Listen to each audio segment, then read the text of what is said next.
নির্বাচনের পরে আমরা শুধু হিন্দু লোকদের 10,000 লোক নিয়ে রাস্তায় নামবো, আইন প্রত্যাহার করতে হবে, মোদির অবস্থা করতে হবে। এটা ভারতবর্ষ, ভারতবর্ষে তো হিন্দুরা,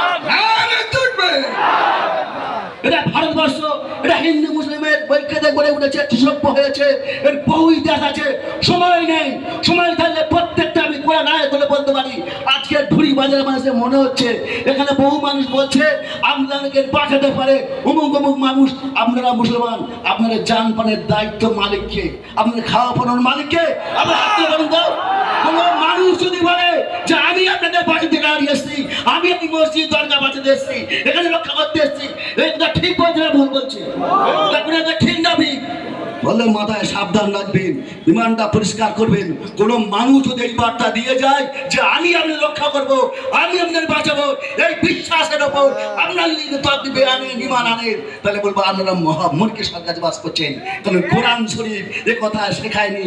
আমার সময় নেই, সময় থাকলে আমি কোরআন আয়াত ধরে শ্লোক ধরে আমি বলে বলতে পারি এটা ভুল বার্তা আসছে আমাদের কোরআন। আমি করজোড়ে অনুরোধ করছি, আমরা ভারতের কৃষক আন্দোলন দেখছি, 1.5 বছর ধরে কৃষকদের ওপর গুলি চলেছে, বৃষ্টি দিয়ে পানি ভিজে দেওয়া হয়েছে, সেটার মধ্যে 600-700 মানুষ মারা গেছে, তবুও তারা উচ্ছৃঙ্খল দেখায়নি। গণতান্ত্রিক পদ্ধতিতে ওই মোদি অমিত শাহদের কৃষকদের পায়ের নিচে মাথা হ্যাক করতে বাধ্য করেছিল। তুমি আমাদের সবাইকে মোদি অমিত শাহ কেন ওই শুভেন্দু অধিকারী দিলীপ বলতে একদিন মুসলমানদের পায়ের তলায় মাথা হ্যাক করতে হবে, আইন প্রত্যাহার করতে হবে। এই আইন যতদিন না প্রত্যাহার হবে ততদিন ভারতবর্ষের আগুন যাতে ভারতবর্ষের দিকে দিকে হিন্দু মুসলিম সমস্ত মানুষ ঐক্যবদ্ধ হবে। আমরা ভারতবর্ষের রাজপথ সমস্ত স্তব্ধ করে দেবো। এই ক্ষমতা আমরা রাখি। ইসলামের সংস্কৃতির হাত ধরে এসছে, দীর্ঘ ইতিহাস আছে। মুসলমানরা যদি ইসলাম যদি না আসতো, দেশের মানুষ অসভ্য হয়ে থাকতে হতো। একথা আমি বলছি না, ভারতবর্ষের ইতিহাস বলছে, সংস্কৃতি বলছে। ভারতবর্ষের মানুষকে বিভিন্ন খাদ্য খাবারের সাহায্য দিয়েছে ইসলাম সভ্যতার মধ্যে।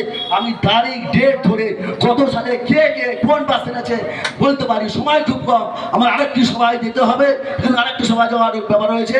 আমি শুধু বলি মাথায় ঠান্ডা রাখুন। ভারতবর্ষে গণতন্ত্র, ভারতবর্ষের বাবা সাহেবের সংবিধানকে রক্ষা করার জন্য আমরা মুসলমান নয়, আমরা মানুষ, মানুষের সমাবেশ করেছে।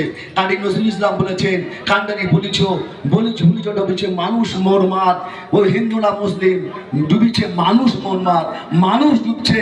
মানুষ হিসেবে দেখার চেষ্টা করুন, তাহলে ভারতবর্ষের সভ্যতা বাঁচবে, ভারতবর্ষের সংস্কৃতি বাঁচবে, ভারতের সংবিধান বাঁচবে। এই কথা বলে আমি আপনাদের বিদায় নিচ্ছি। ধন্যবাদ।